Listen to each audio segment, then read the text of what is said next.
Hi all.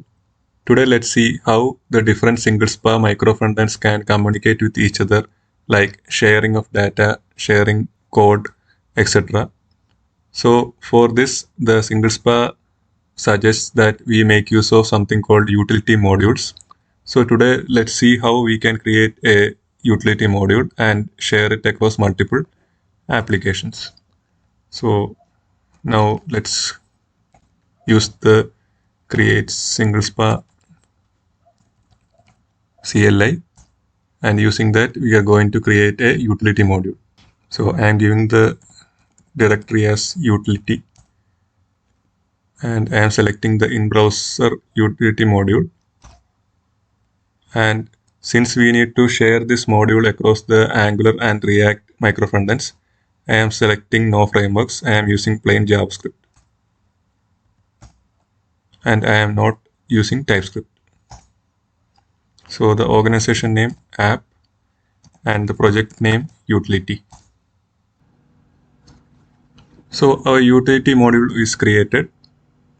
So now if you go into our code, you can see that a utility folder has been created. And within this, if you go to the src folder, you can see a file called apputility.js. So here, whatever code we write here, it will be exported and we can use it in other browser modules. So there are multiple scenarios for which we make use of utility modules. So one commonly used functionality is that we can access data through API, which is shared across multiple micro frontends. So this is the ideal scenario that the single SPA team suggests in case of sharing data across multiple micro frontends. So ideally they say very minimal data should be shared across multiple micro frontends. And in case we are using, we should make use of such an API. So now let's go ahead and create a sample function. I'm naming it as get data. Also, I am adding a caching functionality here. So I am adding a constant called API cache, which is a map. So inside the get data, first we will check whether the data is there within the cache. So API cache dot get. So I'll be passing in a URL. So I'll search for that URL within the cache. In case I find that already that URL has been called, I will fetch that data from the cache. So I'm checking if the data is there. If the data is there, I am just resolving the cache data. And in case it is not there, so here I am mocking a API.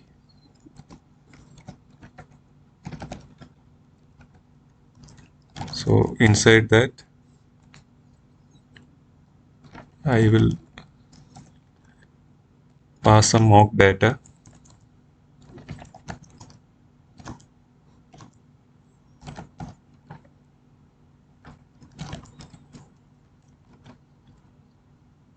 So this data I'll be returning as the result. Also, I'll be setting it within our API cache.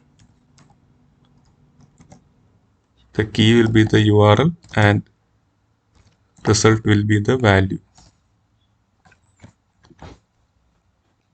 So we have added this function within our utility module. Now let's go ahead in our React application and we will call this module. So before that, we will add a external keyword in our Webpack configuration. So I am giving the externals, and inside that I am making use of app utility. That will be our utility module's name.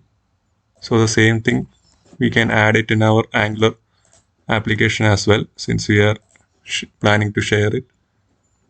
So here we have a config object. So within that, I am setting the same field. So now let's go to our main application, that is the index.ejs, and here I am going to add an entry for our utility module. So since it is a shared module, I am adding it here, and let's build our utility module. So we will go to the utility folder, npm run build webpack. So our utility is built, and let's go to our dist folder. So you can see this is the file name, so that we can give here in our import map. Also, we will start serving this. So it is served in the port 8082. So that also we can give here. Okay, so now once we have set up everything, we can go to the React application. There we will be adding the code to get the API data. So within our root component, first let me import React.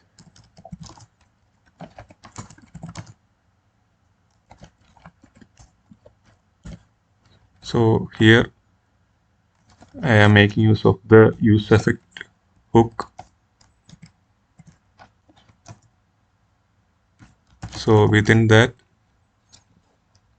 I will call the get data. So let me import that also. So I am using the app utility, and there we have the get data. So I am calling the get data method function, and within that we will be receiving the data which we pass from the utility module. So just we will display that in the console. So here I'll just add identifier that is within the React application.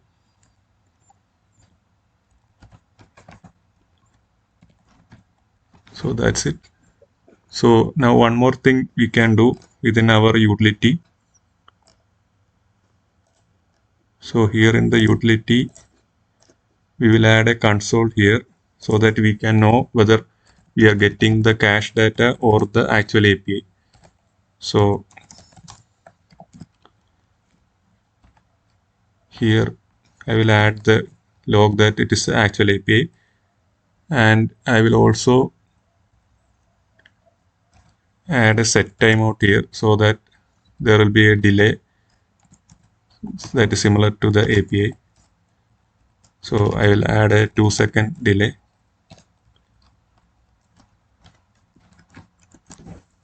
Similarly, I will add a console here, and I will say like it's cached API. So I will build the utility once more. In the meantime, we can make the changes within our Angular application as well. So let me go to the app component. So we will implement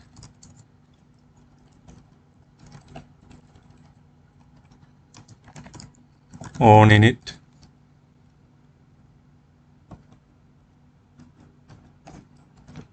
So the ng on init.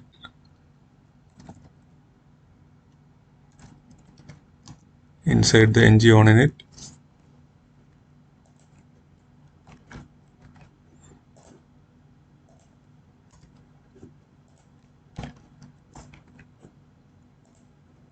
here again we can make use of the utility function. So app utility, and we import the get data function, and we will call that within our ng-oninit.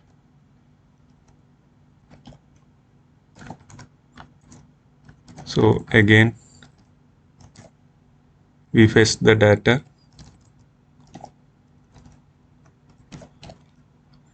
and we will do a console.log, and here we will give it as Angular data,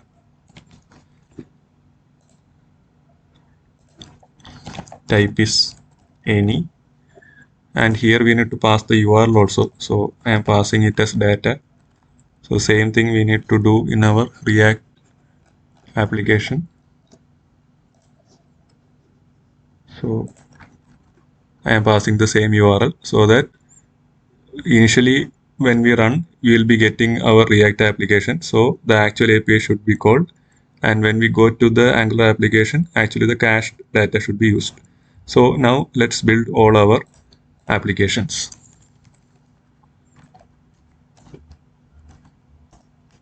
So in our Angular application, we need to do one more thing. So here it is saying that we are not able to find the typings for our app utility.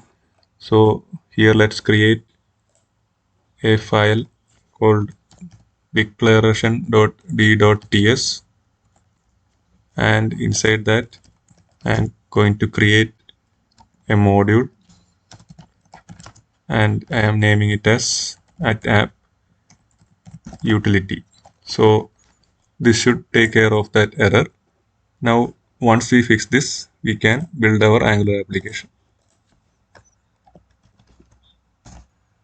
So all our applications have been built. Now let's run our application.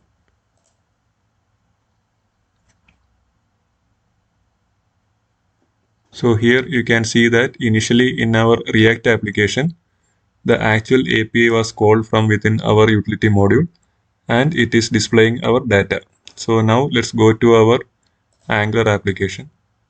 So here you can see that again the utility module has been called, and this time it is getting the cached API result. So here we can see the result as well. This is fetched from the API cache. So another common use case using utility module is that we can share the state across multiple micro frontends, making use of RxJS, behavior subjects, or replace subjects. So let's see how we can do that. So here I am exporting a constant.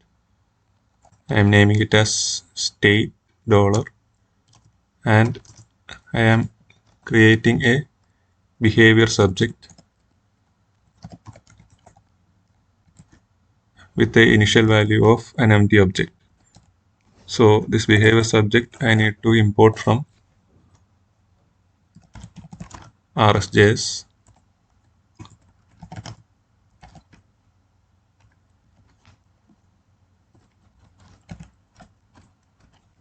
So this is the change in our utility module. So here in the Webpack configuration, let's add RxJS as external. So once we have done that, we can rebuild the utility.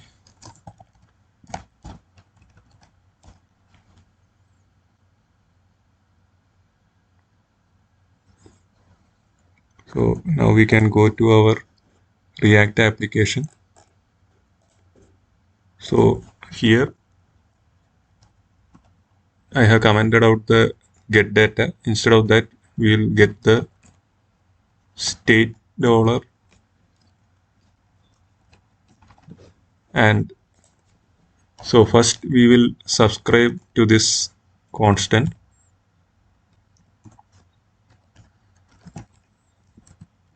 So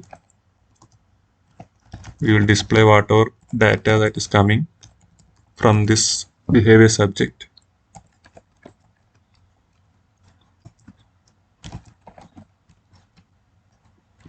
So here we can also add the unsubscriber.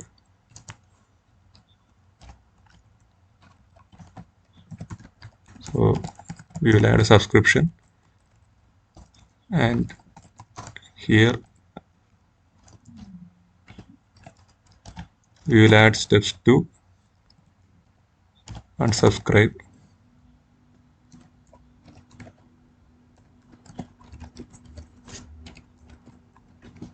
And here one more step we will add.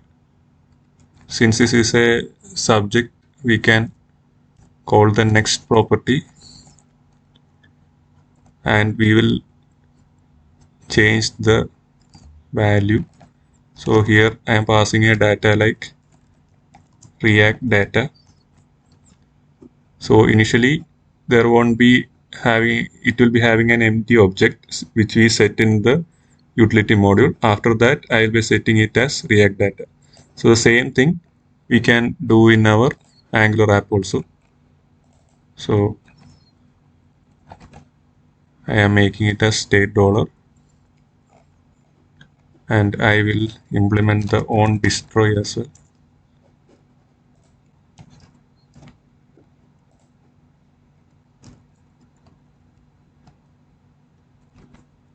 So here I will declare a property subscription that is of type subscription, and here I will subscribe to the state dollar, and similarly I will be displaying the data.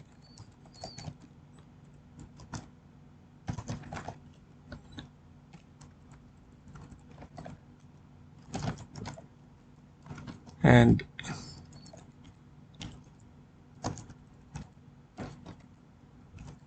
I will be assigning the handler to the this subscription property, and I will unsubscribe in the destroy. So just before unsubscribing, I will be pushing the new value as well. So here it will be data Angular data. So here again, in both the Angular as well as React, we will add RxJS as external. So this is the Angular Webpack. Similarly, in our React Webpack as well, I am adding it. So now let's rebuild all our applications. So all our microfrontends have been rebuilt. Now let's go to our main application, the root config, and here in our index.ejs, we need to add the RxJS also as a shared dependency. So here I am adding the RxJS as a shared dependency. So let's refresh our application. So here you can see that initially in our React application, the state is empty, and after that our next will work and the React data is persisted. So now when we go to our Angular application, you can see that whatever changes we have made in the React application, it is available in the Angular state as well. And similarly, in case we go back, you can see that on the destroy of the Angular application, we are setting the data as Angular data, and it is available in React. And once the React is loaded, we will be pushing the React data to the same state. So this is how we can share the RxJS state across multiple microfrontends. Another method in which we can communicate between multiple microfrontends is making use of the custom events. So custom event is similar to a normal event like click or any type of DOM events, which we generally make use in our applications. So here we will be able to create a custom event of our own, and we will be able to pass some data as well. So let's see how we can do that. So first in our index.ejs, I am going to add a button. So why I am doing this is like, since in our application, the Angular and the React application do not coexist at the same time. So one problem with the custom event is that once we send an event, at the same time the listener should be active. Otherwise, that event will be lost and they won't be able to communicate. So in our scenario, only the app root config and the Angular or the React application. So only these will be available at the same time. So we cannot make use of Angular and React micro frontends here in this example. So one thing to note is that the micro frontends should coexist at the same time. So here in our root module, I am going to add a button here, and when I press that button, I will be sending out an event. So I am going to add a button here, and I am adding the ID as parent, and I am giving the button name as send event. So what will happen is that when I press the send event button, I will be sending a custom event across all the micro frontends, and I am writing the listener only in the Angular micro frontend. So here in our app root config, I am going to do a document dot get element by ID, passing it as parent, and I am adding a event listener. Here I am attaching click, and I'll be defining a function here that is send event. So inside this function,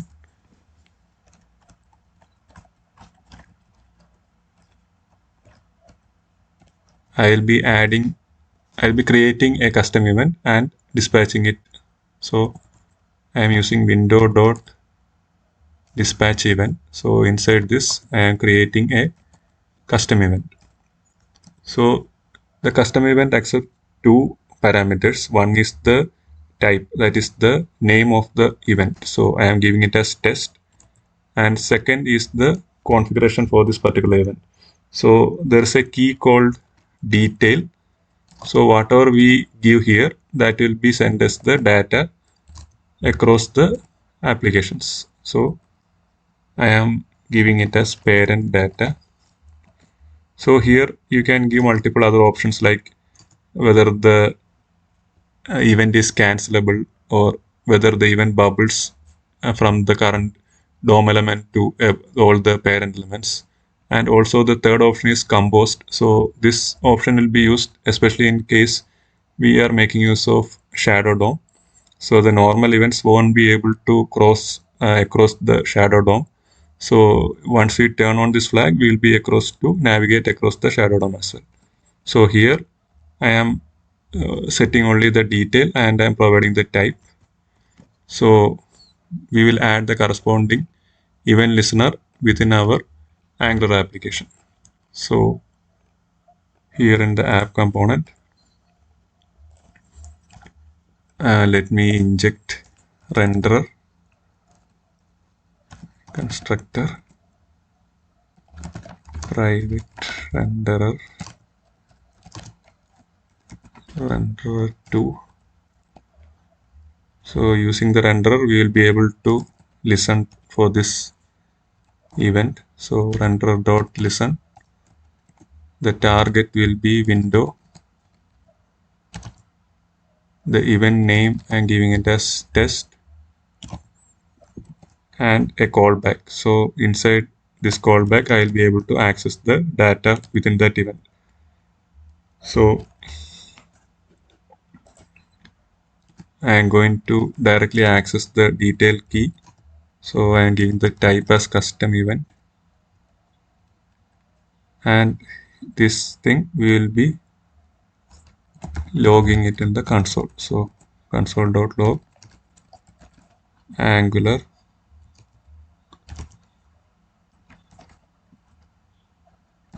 detail.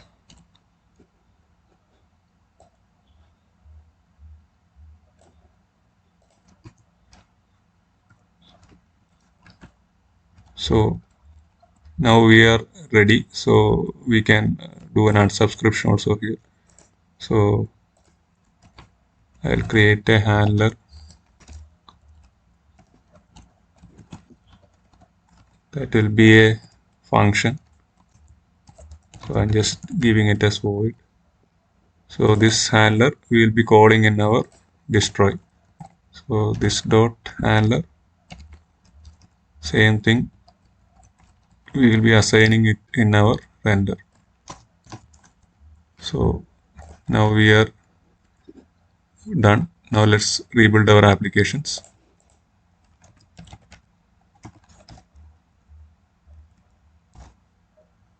So our applications have been rebuilt. Now let's go to our application and refresh it. So initially when we click our send event, it will not be sending out any response since we have not uh, like added the event listener in the React component.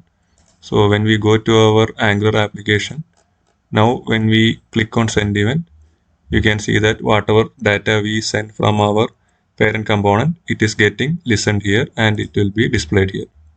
So this is the way in which we can make use of custom events for inter micro frontend communication. So similarly, one more thing we can make use of is the storage. So this can either be the session storage or local storage. Since our the micro frontends will be present within the same URL, like same domain, we will be able to access the storage. So now let's see a simple example how we can make use of the storage. So in our React application, let us set some data and we will get it in our Angular application. So here in the React application, initially I am accessing the session storage and I am setting the data. So I am passing it as data and something like React data. So this is the session storage. Similarly, the local storage as well I am setting. So the syntax is pretty much similar. So now let's try and access this within our Angular component.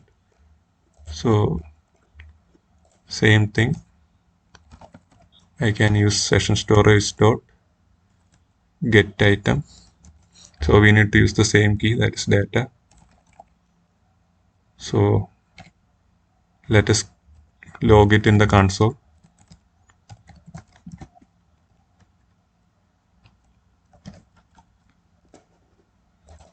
We'll do the same thing for the local storage as well. So now let's rebuild our applications. So our applications are rebuilt. Now let's refresh the application.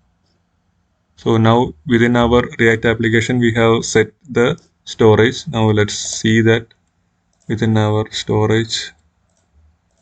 So here you can see that under our 9000, that's a domain, we can see the data which we have set in the React application. So similarly in the session storage as well, it is there. So now let's go to our Angular application. So here you can see that it is able to access the session storage as well as the local storage. So this is the way in which we can make use of the storage for communicating between the microfrontends. So these are the different ways in which the microfrontends can communicate with each other and sharing data, etc. So hope you are able to get a clear idea about how we can make use of the different methods. See you soon. Thank you.